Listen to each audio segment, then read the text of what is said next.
வணக்கம், அசலாம் மலேசிய மடானி. ஆர்டிஎம் தமிழ் செய்திகள் உங்களுக்காக. உங்களுடன் நான் ஹரிஹரன் சண்முகநாதன். இன்றைய தலைப்புச் செய்திகள்.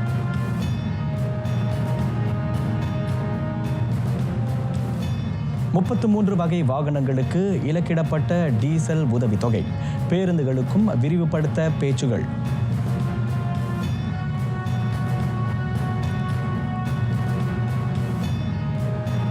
கடத்தல் கும்பலுக்கு துணை போன சுங்க அதிகாரிகள், 350 கோடி ரிங்கிட் மோசடி.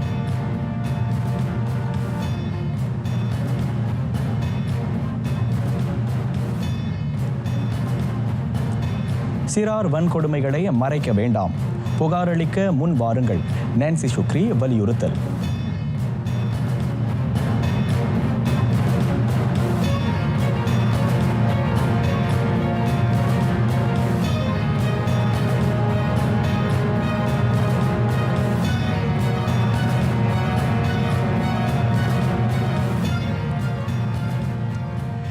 SKDS 2.0 உதவித்தொகை வழங்கப்பட்ட டீசல் கட்டுப்பாட்டு முறைமையின் கீழ் கூடுதலாக 14 வகை சரக்கு போக்குவரத்து வாகனங்கள் இணைக்கப்பட்டுள்ளன. அதன் மூலம் டீசல் உதவித்தொகையை பெற 33 வகை வாகனங்கள் தகுதி பெற்றுள்ளதாக உள்நாட்டு வாணிக வாழ்க்கை செலவின அமைச்சு தெரிவித்தது. இம்மாதம் 10ஆம் தேதி SKDS 2.0 கீழ் இணைய 40,264 நிறுவனங்களை சேர்ந்த 1,56,242 வாகனங்கள் கோரிக்கைகளை முன்வைத்தன. அதனைத் தொடர்ந்து SKDS 1.0 கீழ் டீசல் உதவித்தொகை பெற தகுதி பெற்ற வாகனங்கள் உட்பட 1,98,046 சரக்கு போக்குவரத்து வாகனங்களுக்கு ஒப்புதல் வழங்கப்பட்டன. மை சப்சிடி டீசல் அகப்பக்கத்தில் விண்ணப்பம் செய்வோருக்கு உடனடியாக உதவித்தொகை பெற ஒப்புதல் வழங்கப்படுகிறது. இம்மாதம் 30ஆம் நாள் வரை SKDS 2.0 பதிவதற்கான விண்ணப்பம் மேலும் அதிகரிக்கலாம் என KPDN கணித்துள்ளது. டீசல் உதவித்தொகைக்கான இட ஒதுக்கீட்டை அதிகரிப்பதற்கான தேவை ஆராயப்படுகிறது. அது தொடர்பில் போக்குவரத்து அமைச்சிற்கும் நிதி அமைச்சிற்கும் விரைவு பேருந்து நடத்துனர்களுக்கும் இடையே பேச்சு நடத்தப்படுவதாக போக்குவரத்து அமைச்சர் ஆந்தனி லோக் தெரிவித்தார்.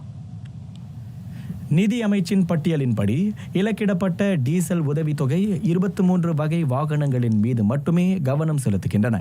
மக்களின் வாழ்க்கை செலவினத்தில் நேரடி தாக்கத்தை ஏற்படுத்தும் என்பதால் தற்போது சரக்கு போக்குவரத்து வாகனங்களுக்கு அந்த உதவித்தொகை விரிவுபடுத்தப்பட்டுள்ளது.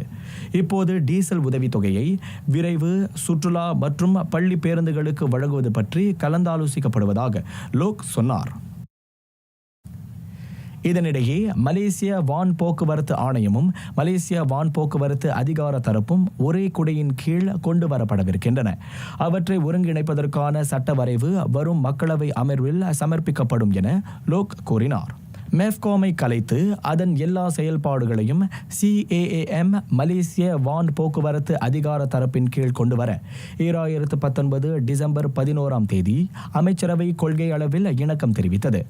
அந்த 2 போக்குவரத்து அமைப்புகளையும் ஒரு குடையின் கீழ் இணைப்பதன் வாயிலாக தனித்தனி ஒப்புதலுக்காக காத்திருக்க வேண்டிய அவசியம் இருக்காது.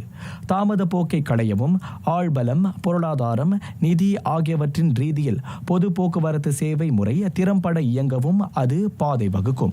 மேலும் அரசின் இலக்கிற்கு ஏற்ப அனைத்துலக ரீதியில் பொது போக்குவரத்து துறை மேம்பட்டு போட்டியாற்றலுடன் விளங்க அது வழிகோலும் என அமைச்சர் குறிப்பிட்டார். உள்ளூர் கலைத்துறையின் வளர்ச்சியை ஊக்குவிக்கும் ஆக்கப்பூர்வ படைப்புகளுக்கு மடானி அரசாங்கம் தொடர்ந்து ஆதரவு வழங்கும்.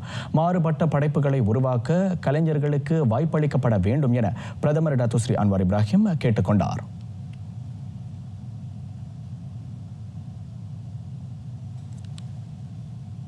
ஆக்கப்பூர்வமான படைப்பாற்றல் மற்றும் புதுமைகளை ஊக்குவிக்கும் வகையில் கலைஞர்கள் உயர்தரமான உள்ளூர் திரைப்படங்களை தயாரிப்பதற்கு அரசாங்கம், அமைச்சு மற்றும் அரசு நிறுவனங்கள் முழு ஒத்துழைப்பு நல்கும். மாறுபட்ட கதை அம்சத்தை கொண்ட திரைப்படங்களே கவனத்தை ஈர்க்கின்றன. ஒரு திரைப்படத்தில் ஊழல், அதிகார முறைகேடு போன்றவற்றுக்கு துணை போகும் அதிகாரிகளை காண்பித்தால் தீமைகளை எதிர்த்து போராடும் நல்ல பண்புகளை கொண்ட அதிகாரிகளையும் காட்ட வேண்டும். புத்ராஜயாவில் நேர்மை, ஊழல், அதிகார முறைகேடு ஆகியவற்றை முன்னிலைப்படுத்தி எடுக்கப்பட்ட ஷெரீஃப் நார்கோ இன்டெகிரிட்டி எனும் உள்ளூர் திரைப்படத்தை பார்த்த பிரதமர் செய்தியாளர்களிடம் அவ்வாறு கூறினார். சிறாருக்கு எதிராக இழைக்கப்படும் வன்கொடுமைகளுக்கும் அநீதிகளுக்கும் எதிராக குரல் கொடுப்பீர். குறிப்பாக நெருங்கிய குடும்ப உறுப்பினர்களுக்கு எதிராக புகார் அளிக்க பலர் இன்னும் தயக்கம் காட்டுவதை மகளிர் குடும்ப சமூக மேம்பாட்டு அமைச்சர் டத்துஸ்ரீ நான்சி ஷுக்ரி சுட்டினார். வெற்று கௌரவம் கருதி சில குடும்பங்கள் சிறார் வன்கொடுமைகளை மூடி மறைக்கின்றன. அந்த கொடுமைகளை புரிவது சொந்த குடும்ப உறுப்பினர்கள் என்பதே அதற்கு முதன்மை காரணம். குறிப்பாக பெண் பிள்ளைகள் தந்தை அல்லது சகோதரர்களால் பாலியல் துன்புறுத்தலுக்கு ஆளாகுவது வந்த வழக்குகளில் அடங்கும். அத்தகைய சம்பவங்கள் பெரும்பாலும் புகார் அளிக்கப்படுவதில்லை. இந்நிலையில் உடற்பேறு குறைந்த சிறாரும் பாலியல் வன்கொடுமைகளுக்கு அதிகம் ஆளாகின்றனர். அதை தடுப்பதற்கு பெற்றோருக்கென பல்வேறு விழிப்புணர்வு முகாம்கள் மேற்கொள்ளப்படுவதாக டத்துஸ்ரீ நான்சி ஷுக்ரி கூறினார். இந்தியர்களின் பொருளாதாரத்தை மேம்படுத்தும் முனைப்புகளில் அரசு தீவிரம் காட்டுகிறது. அதற்கு கட்டியம் கூறுகிறது தெக்கோன் ஸ்பூமி கோஸ்பீக் கடனுதவி திட்டம். வர்த்தகத்தில் தடம் பதிக்க துடிக்கும் இந்திய வணிகர்களுக்கு உதவும் பொருட்டு 25 லட்சம் ரிங்கிட் மதிப்பிலான காசோலையை தொழில் முனைவர் மேம்பாடு கூட்டுறவு துணை அமைச்சர் டத்தோ ரமணன் ராமகிருஷ்ணன் வழங்கினார். தலைநகர் தெக்கோன் நேஷனல் தலைமையகத்தில் இன்று ஸ்பூமி கோஸ்பீக் உதவி திட்டத்திற்கான காசோலைகளை துணை அமைச்சர் வழங்கினார். முன்னதாக அதற்கு 81 வணிகர்கள் விண்ணப்பித்திருந்தனர். அவர்களில் 51 பேர் அந்த கடனுதவிக்கு தகுதி பெற்றனர். ஏனைய 27 விண்ணப்பங்கள் பரிசீலிக்கப்படுகின்றன. வணிகத்தை பொறுத்து அவர்கள் 50,000 1 லட்சம் ரிங்கிட் வரை கடனுதவியை பெற தகுதி பெறுகின்றனர். அப்ளிகேஷன் போடுங்க, கண்டிப்பா நம்ம உதவி கொடுப்போம், கண்டிப்பா நம்ம ஹெல்ப் பண்ணுவோம். நிறைய அப்ளிகேஷன் இன்னும் ப்ரோசஸ்ல இருக்குது. அந்த ப்ரோசஸ் எஸ் அண்ட் ஹவ் நம்ம ப்ரோசஸ் பண்ணிட்டு முடிவு செக் நம்ம கொடுத்துரும். இன்னும் நம்ம நிறைய பேர் இன்னைக்கு வந்திருக்காங்க. புதுசாக நம்ம செஞ்சிருக்கோம். EFT எலக்ட்ரானிக் ஃபண்ட் ட்ரான்ஸ்ஃபர் கேட்டிருக்காங்க. ஸோ நிறைய பேர் சக்ஸஸ்ஃபுல் அவங்களோட பெர்மனன்ட் வந்துச்சுன்னா எலக்ட்ரானிக் ஃபண்ட் ட்ரான்ஸ்ஃபர் சரி. ஏன்னா சில பேர் இன்னைக்கும் அப்படிதான் நிறைய பேர் தூரம் தங்குறாங்க, வரதுக்கு ரொம்ப கஷ்டம். ஸோ நம்ம EFT படிச்சுட்டு எலக்ட்ரானிக் ஃபண்ட் ட்ரான்ஸ்ஃபர் படிச்சுட்டு அவங்களோட அக்கௌண்ட்டில் நம்ம காசு போடுவோம். வணிகத்தில் காலூன்ற ஸ்பூமி கடனுதவி தங்களுக்கு பேருதவியாக இருப்பதாக தொழில் முனைவர்களில் சிலர் கூறினர். இந்தியன் ட்ரெடிஷ்னல் வேர் செய்கிறேன். அதுக்கப்புறம் ப்ரே ஐட்டம் செய்கிறேன். இருக்கிறத வச்சு மாடல் இல்லாமல் ரொட்டேட் அதையே செஞ்சுக்கிட்டு இருந்தேன். Now one of my friend is inform me, நீங்கள் ட்ரை பண்ணுங்கள், கண்டிப்பாக கிடைக்கும். ஏன்னா இப்போ நிறைய ஆப்பர்ச்சுனிட்டிஸ் அண்ட் சான்சஸ் தராங்க அப்படின்னு சொல்லியிருந்தாங்க. Then I try. So it's really help me a lot. Spices business பண்ணுறேன். ஹோல்சேல் அளவுக்கு நம்ம பண்ணிகிட்ருக்கோம். ஐ ஹேவ் 2 ஷாப்ஸ், 2 கடை இருக்குது. ஃபர்ஸ்ட் கடை இருக்கும்போது ஃபர்ஸ்ட் அக்கௌண்ட்டில் நான் லோன் எடுத்தேன். ஸோ செகண்ட் ஷாப் திறக்கிறதுக்காக தான் அந்த லோன் எடுத்தது. ஸோ அது கொஞ்சம் ஹெல்ப்ஃபுல்லாக இருந்துச்சு. ஸோ அதுக்கு தெக்கோன் நேஷனலுக்கு நான் தேங்க்ஸ் சொல்கிறேன். ரொம்ப சப்போர்ட்டிங்காக இருக்குது. மிஷின் சுலம்பர் கம்ப்யூட்டர் வாங்கினோம், எம்ப்ராய்டரி மிஷின். அப்புறம் அதுலேருந்து ஒன்றா வாங்கி இப்போ ஒரு மிஷின் சுல்லாமே 4 இருக்குது. ஸோ அப்புறம் அது போயிட்டு இருந்தப்போ அது கொஞ்சம் ஸ்லோ டவுன். எல்லோரும் சப்ளிமேஷனுக்கு ஆரம்பிச்சிட்டாங்க. ஸோ அப்போ பார்த்து நம்ம திருப்பியும் சப்ளிமேஷன் ஆரம்பித்தோம். அது பத்தாமல் இருக்கிறதுனால இன்னும் மேலும் பெரிய மிஷினாக வாங்கலான்னு சொல்லிட்டு தான் இந்த தடவை இந்த லோன் கிடச்சிருக்கு. இந்தியர்களின் பொருளாதாரத்தை மேம்படுத்துவதில் அரசு கொண்டிருக்கும் கடப்பாட்டை இந்நிகழ்ச்சி புலப்படுத்துகிறது. அந்த நல்வாய்ப்பை அனைவரும், குறிப்பாக இந்திய தொழில் முனைவர்கள் பயன்படுத்தி பலனடைவது சாலச் சிறந்தது என டத்தோ ரமணன் வலியுறுத்தினார். ஊழல் அதிகார முறைகேடு குறித்து புகார் அளிக்கும் அணுகுமுறையை பொதுச் சேவை துறையில் உள்ள துறை மற்றும் பிரிவு தலைவர்கள் விளக்குவர். பொதுச்சேவை துறை அரசாங்க தலைமை செயலாளர் ஒத்துழைப்புடன் மலேசிய ஊழல் தடுப்பு ஆணையம் அந்த பேச்சுக்களை மேற்கொள்ளும். ஒவ்வொரு துறையிலும் பல நிலைகளை உட்படுத்தி இருப்பதால் புகார் அளிக்கும் அணுகுமுறை துல்லியமாக ஆராயப்பட வேண்டும் என SPRM தலைமை ஆணையர் தான்ஸ்ரீ அசாம் பாக்கியே வலியுறுத்தினார். தங்களுக்கு கீழ் பணியாற்றும் அதிகாரிகள் பற்றி துறை தலைவர்கள் மேலதிகாரிகளுக்கும் SPRக்கும் தகவல் அளிக்கும் அணுகுமுறை இது. எனவே மிக கவனமாக இதனை கையாள வேண்டியிருப்பதாக அவர் கூறினார். துறையில் நிலவும் ஊழலையும் அதிகார முறைகேட்டையும் புகார் அளிக்க தவறும் தலைவர்கள் மீது நடவடிக்கை எடுக்கப்படும் என பிரதமர் எச்சரித்திருப்பதை SPRM வரவேற்பதாக தான்ஸ்ரீ அசாம் குறிப்பிட்டார். சிறுவன் ஜேன் ராயன் அப்துல் மாத்தின் கொலை வழக்கு. உடலில் காயம் ஏற்படும் அளவிற்கு பிள்ளையை பாதுகாக்காது புறக்கணித்த குற்றச்சாட்டை ஜெயினின் பெற்றோரான ஜாயிம் இக்வான் ஜஹாரியும் இஸ்மானிரா அப்துல் மனாஃபும் மறுத்தனர். புத்தலிங்ஜயா செஷன் நீதிமன்றத்தில் நீதிபதி டாக்டர் ஷாலிசா வார்னோ முன் வாசிக்கப்பட்ட குற்றச்சாட்டுகளை அவர்கள் இருவரும் ஒப்புக்கொள்ளவில்லை. குற்றத்தை மறுத்த அவர்கள் விசாரணை கோரினர். ஜேன் ராயனை பாதுகாக்க வேண்டிய பொறுப்புடையவர்கள் உடலில் காயம் ஏற்படக்கூடிய வகையில் அலட்சியமாக இருந்ததற்காக பெற்றோர் மீது 2001 சிறார் சட்டம் பிரிவு 31 உட்பிரிவு 1 கீழ் குற்றம் சுமத்தப்பட்டது. அதே சட்டத்தின் 34ஆம் பிரிவின் விதியின் கீழும் அவர்கள் மீது குற்றஞ்சாட்டப்பட்டது. குற்றம் மெய்ப்பிக்கப்படின் 50,000 ரிங்கிட் வரையிலான தண்டம் அல்லது 20 ஆண்டுகளுக்கு மேற்போகாத சிறை அல்லது இரண்டுமே விதிக்கப்படலாம். ஒவ்வொரு குற்றச்சாட்டுக்கும் தலா 15,000 ரிங்கிட் உத்தரவாத தொகையாக செலுத்த நீதிமன்றம் நிர்ணயித்தது. அதோடு கடப்பிதழை ஒப்படைக்கும்படியும் ஒவ்வொரு மாதமும் நீதிமன்றத்திற்கு கட்டாயம் வர வேண்டும் எனவும் வழக்கில் சம்பந்தப்பட்டுள்ள சாட்சிகளை தொந்தரவு செய்யக்கூடாது என்றும் ஜேனின் பெற்றோருக்கு உத்தரவிடப்பட்டது.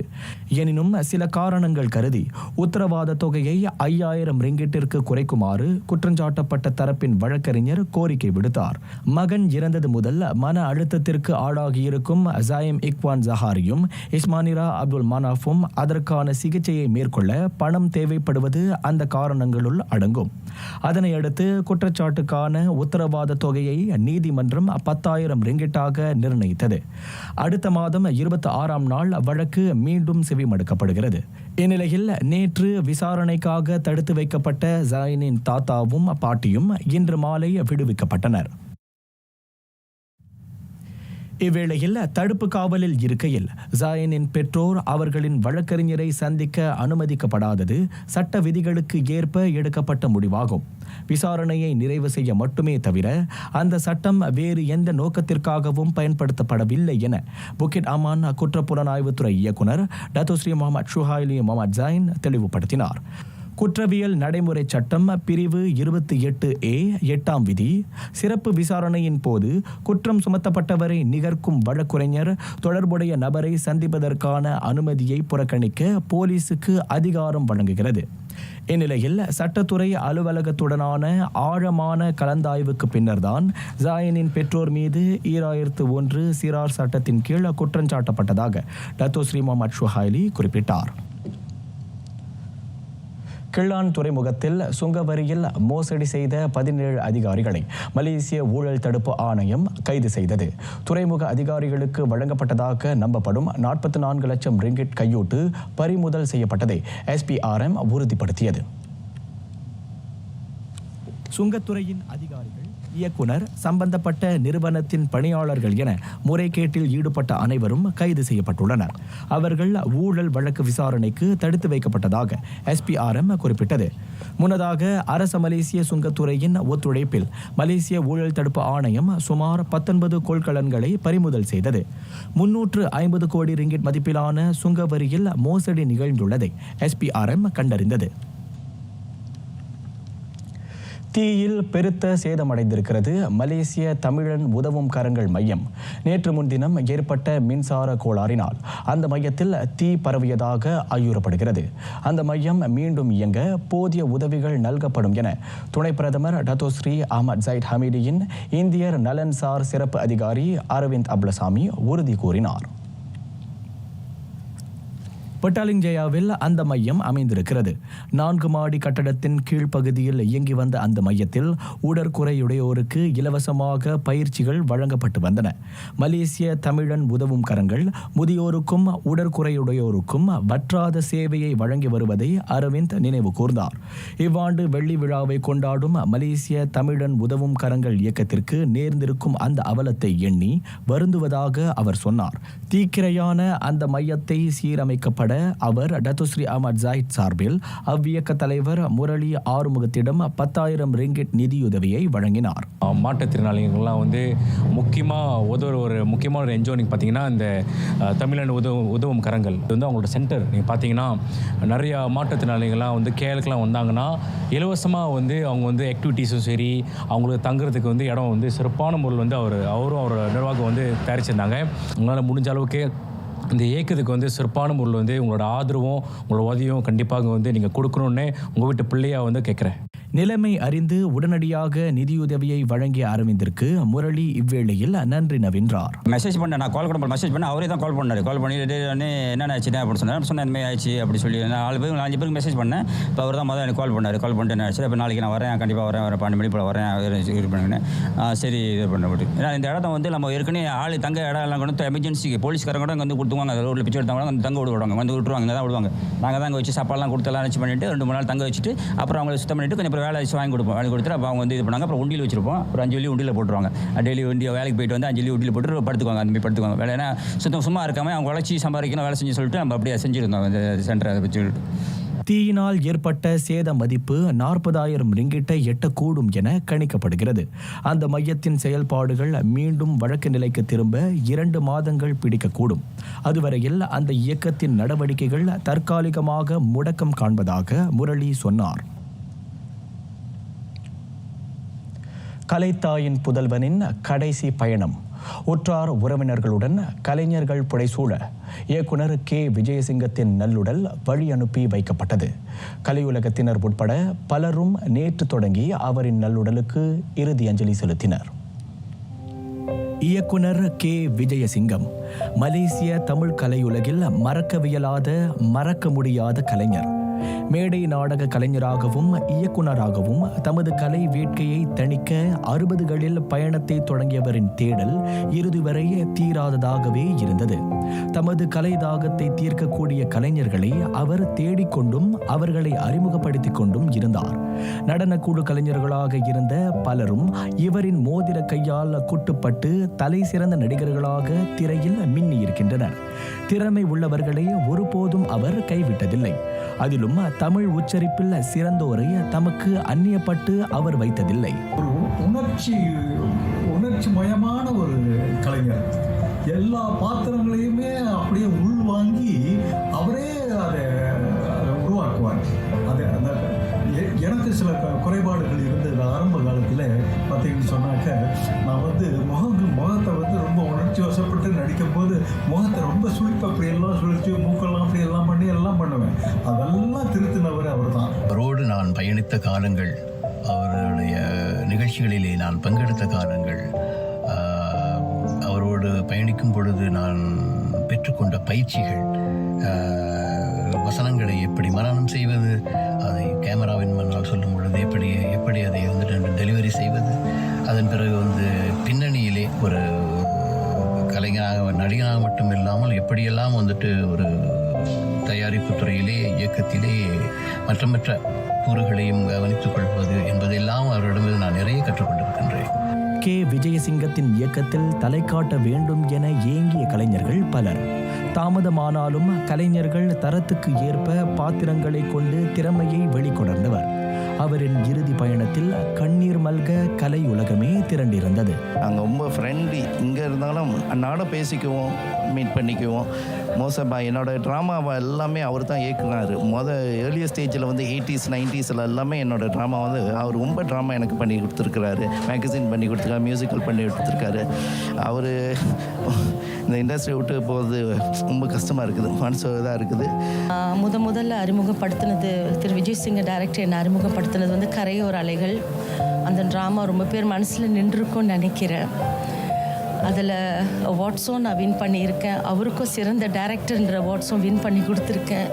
அந்த பெருமையெல்லாம் அவரை தான் சேரும். இன்றைக்கி நான் ஒரு நடிகையாக தேவி என்ன ஒரு சில பேர் வந்து மலேசியா குஷ்புன்னு சொல்லுவாங்க. அந்த அளவுக்கு எனக்கு பேர் கொடுத்த ஒரு டைரக்டர், என்னை உருவாக்கின ஒரு குரு. என்னை மட்டுமில்லை, என்னை போல் பல கலைஞர்களை உருவாக்கியிருக்காரு. அவருடைய ஆத்மா சாந்திக்கு எல்லாரும் வேண்டிக்கிங்க, நானும் வேண்டிக்கிறேன். இந்த நன்றின்றதுக்கு பெயர் சொந்தக்காரர் அண்ணன் சார் விஜயசிங்க சார் தான். காரணம் என்னன்னு கேட்டால் என்னை தொலைக்காட்சி நாடகத்தில் அறிமுகப்படுத்தினவர் இயக்குனர் விஜயசிங்கன் தான். 1989 கரையோர அலைகள் அந்த ட்ராமா மூலிமா இவர் தான் என்னை அறிமுகப்படுத்தினார். ஸோ அதன் பிறகு மலேசியா நாடு தலைவில் என்னை நண்டு ரமேஷன் அழைத்தா தான் தெரியும். ஸோ அந்த பேருக்கு அந்த பெருமை இவரை தான் சேரும். இன்று நம்மளுடன் அவர் இல்லை. இருந்தாலும் நம்ம மலேசியா கலைத்துறைக்கு இது ஒரு பெரிய இழப்பு தான். வீட்டில் இறுதிச் சடங்குகள் முடிந்து சிராஸ் மின் சுடலையில் கே விஜயசிங்கத்தின் நல்லுடல் தகனம் செய்யப்பட்டது. தீ அந்த கலைஞனின் உடலை சாம்பலாக்கி இருக்கலாம், ஆனால் அவரின் கலை படைப்புகள் இந்த மண்ணில் என்றும் நிரந்தரமானவை.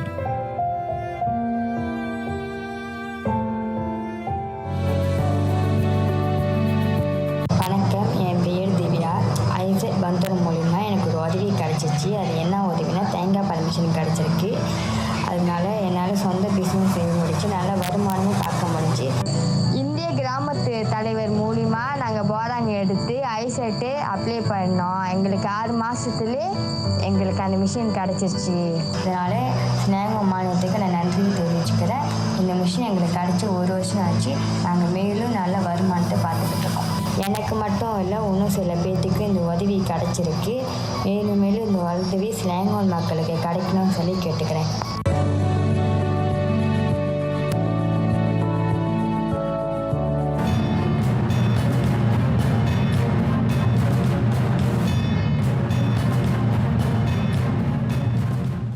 ஆழி சூழ் உலகு இது.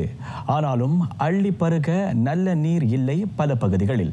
இந்தியாவின் 2ஆம் பெரிய நகரான மும்பையும் இப்போது அவற்றுள் அடக்கமாகிவிட்டது. குடிநீர் தட்டுப்பாடு மும்பை மக்களை படாத பாடுபடுத்துகிறது. எங்களுக்கு பெரிய லட்சியம் எல்லாம் ஒன்றுமில்லை. நாளைய பொழுதில் நல்ல நீர் கிடைக்க வேண்டும் என்பதுதான் இப்போதைய கனவு. தொடர்ந்து விரிவடைந்து வரும் மும்பையின் ஏறத்தாழ 2,20,00,000 மக்கள் தூங்காமலேயே காணும் கனவு இதுதான். 140 கோடி மக்கள் தொகையை கொண்ட இந்தியாவில் நீர் பஞ்சம் நாளுக்கு நாள் அதிகரித்து வருகிறது. பருவகால மாற்றம் மழை பொழிவை பொய்த்துவிட்டதுடன் அதீத வெப்பத்தையும் அதிகரிக்க செய்திருக்கிறது அந்த துணை கண்டத்தில். மகாராஷ்டிராவில் தனித்தீவாக விளங்கும் மும்பைக்கு 100 கிலோமீட்டருக்கு அப்பாலிலிருந்து குழாய் வழியாக நீர் கொண்டு வரப்படுகிறது. ஆயினும் அந்த பெருநகரத்தை ஒட்டி இருக்கும் மாவட்டங்களுக்கும் உட்புறத்தில் இருக்கும் நூற்றுக்கணக்கான கிராமங்களுக்கும் இன்னமும் போதிய நீர் கிட்டவில்லை. அங்குள்ள மக்கள் இன்னமும் பாரம்பரியமான கிணறுகளையே நம்பியிருக்கின்றனர். அவையும் வற்றிவிடும்போது ஊராட்சி நிர்வாகம் வாரத்துக்கு 2 அல்லது 3 முறை கொள்கலன் லாரி வாயிலாக நீரை அனுப்புகிறது. அதுவும் மக்கள் பயன்படுத்திய விலங்குகள் அழுக்கு செய்த ஆற்றிலிருந்து சேகரிக்கப்பட்ட நீர். அதனை பயன்படுத்தும் மக்கள் அடிக்கடி நோயில் விழுவதும் வழக்கமாகிவிட்டது. இந்தியாவுக்கு 3ஆம் முறையாக பிரதமராக இருக்கும் நரேந்திர மோடி ஒவ்வொரு வீட்டுக்கும் குழாய் வழி நீர் வசதி வேண்டும் என்பதில் 2019 முதலே தீவிரமாக இருக்கிறார். ஆனால் மும்பையின் பெரும்பகுதி மக்களின் நீருக்கான ஏக்கம் இன்னமும் தீர்ந்த பாடில்லை. இந்தியாவில் H9N2 வகை பறவை காய்ச்சலுக்கு 4 வயது சிறுவன் இலக்காக்கினார். அந்த துணை கண்டத்தில் மனிதரை தொடர்பு படுத்தி பதிவான 2வது நேர்வு அதுவென உலக சுகாதார அமைப்பு உறுதிப்படுத்தியது. மேற்கு வங்கத்தில் அந்த தொற்று பதிவாகியுள்ளது. கடந்த பிப்ரவரி 1ஆம் தேதி கடுமையான சுவாச கோளாறுக்கும் காய்ச்சலுக்கும் வயிற்று உபாதைக்கும் ஆளான அந்த சிறார் மருத்துவமனையின் தீவிர சிகிச்சை பிரிவில் சேர்க்கப்பட்டார். இருப்பினும் அந்த சிறார் பூரண குணமடைந்து பிப்ரவரி 28ஆம் தேதி மருத்துவமனையிலிருந்து வீடு திரும்ப அனுமதிக்கப்பட்டார். 11,73,00,000 கடந்த ஆண்டு இறுதி வரை கட்டாயத்தின் பேரில் புலம்பெயர்ந்தோர் எண்ணிக்கை. மாறிவரும் உலக பெரும் அரசியல் மேலும் தீவிரமானால் இந்த எண்ணிக்கை இன்னும் அதிகரிக்கும் என ஐநா அகதிகள் நிறுவனம் எச்சரித்துள்ளது. கட்டாயத்தின் பேரில் புலம்பெயர்வோர் எண்ணிக்கை கடந்த 12 ஆண்டுகளாக அதிகரித்து வருவதாக UNHCR அறிக்கை கூறுகிறது. தொடரும் கட்டாய புலம்பெயர்தல் இவ்வாண்டின் முதல் 4 மாதங்களில் பாதிக்கப்பட்டோர் எண்ணிக்கையை 12 கோடிக்கு அதிகரித்திருக்கும் என்றும் அது கணித்துள்ளது. அதிகரித்து வரும் பல்வேறு வகையான துன்புறுத்தல்கள், வன்முறைகளால் பாதிக்கப்பட்ட அகதிகள், அடைக்கலம் நாடுவோர், உள்நாட்டிலேயே இடம் மாறியோர், நெருக்கடியினால் புலம்பெயர்ந்தோர் அந்த பட்டியலில் இடம்பெற்றிருக்கின்றனர். ஏனைய நெருக்கடிகள் போல உலகின் கவனத்தை அதிகம் ஈர்க்காத சூடான் போர் அதிகமான புலம்பெயர்வுக்கு காரணமாக அமைகிறது. காசா மீதான இஸ்ரேலின் வன்முறையால் ஏறத்தாழ 17 லட்சம் பேர், அதாவது பாலஸ்தீனர்களில் 80 விழுக்காட்டினர் உள்நாட்டிலேயே இடம் மாற வேண்டிய அவலத்துக்கு இலக்காகி இருக்கின்றனர். 2024 உலக அளவில் நாள் ஒன்றுக்கு எண்ணெய் உற்பத்தி 10,29,00,000 பீப்பாய்களாக உயரும். உலக எரிபொருள் நிறுவனம் நேற்று அந்த கணிப்பை வெளியிட்டது. கடந்த மே மாதம் ஒரு நாளுக்கு 10,27,00,000 பீப்பாய்கள் எண்ணெய் உற்பத்தியாகும் என IEA கணிப்பு வெளியிட்டிருந்தது. அந்த உலக அமைப்பின் அண்மைய கணிப்பில் அது உயர்ந்துள்ளது. இனி எண்ணெய் உற்பத்தி நாள் ஒன்றுக்கு 7 லட்சம் பீப்பாய்கள் வரை அதிகரிக்கும் என தெரிவிக்கப்பட்டது. வணிக எண்ணெய் இருப்பு மற்றும் எரிபொருள் பொருளாதார மேம்பாட்டுக்கான அமைப்பின் உற்பத்தியும் நாள் ஒன்றுக்கு 3,21,00,000 பீப்பாய்கள் உயர்ந்துள்ளது. தாய்லாந்தில் பிச்சைக்காரர்கள் 6 இலக்கத்தில் வருமானம் ஈட்டுகின்றனர். சுற்றுலா பயணிகள் குவிந்திருக்கும் பெருநகர்களில் பிச்சைக்காரர்கள் மாதம் 1 லட்சம் பாத் வரையில் சம்பாதிப்பதாக மனித பாதுகாப்பு சமூக மேம்பாட்டு அமைச்சர் வராவுட் சில்பா அர்ச்சா தெரிவித்தார். அந்த நாட்டில் சுற்றுலாத்துறை மீண்டும் சூடு பிடிக்க தொடங்கி இருப்பதால் பிச்சைக்காரர்கள் பயணிகளின் தாராள மனப்பான்மையை ஒரு லாபகரமான வாய்ப்பாக உருமாற்றி வருகின்றனர். கடந்த 10 ஆண்டுகளில் அங்கு 7,000 பிச்சைக்காரர்கள் கைது செய்யப்பட்டுள்ளனர். அவர்களில் 30 விழுக்காட்டினர் அயல் நாட்டவர்கள் ஆவர். அந்த குற்ற செயலுக்கு குறைவாக 5,000 பாத் மட்டுமே தண்டம் விதிக்கப்படுவதால் பிச்சைக்காரர்களின் எண்ணிக்கை தொடர்ந்து அதிகரிக்கிறது.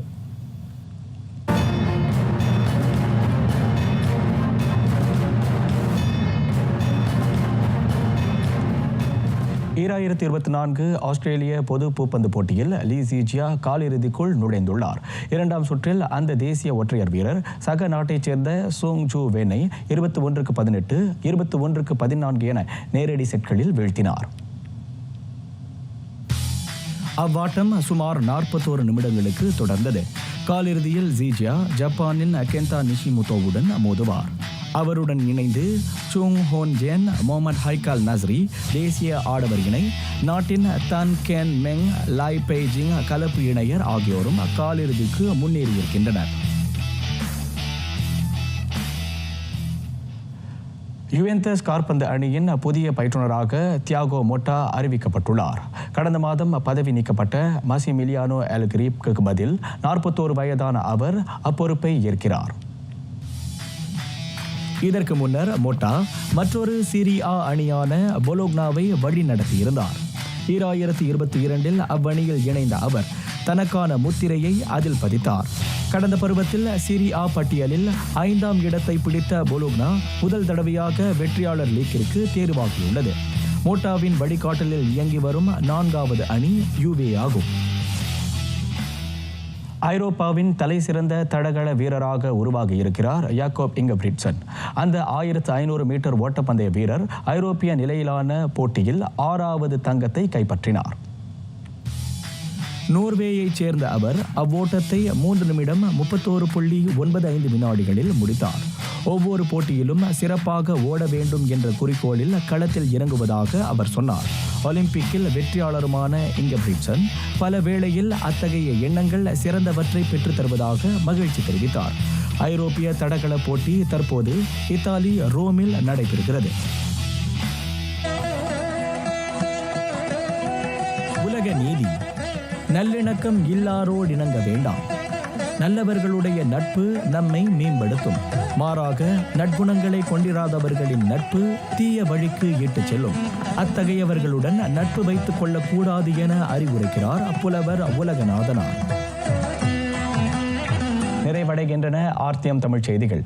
எங்களோடு இணைந்ததற்கு நன்றி.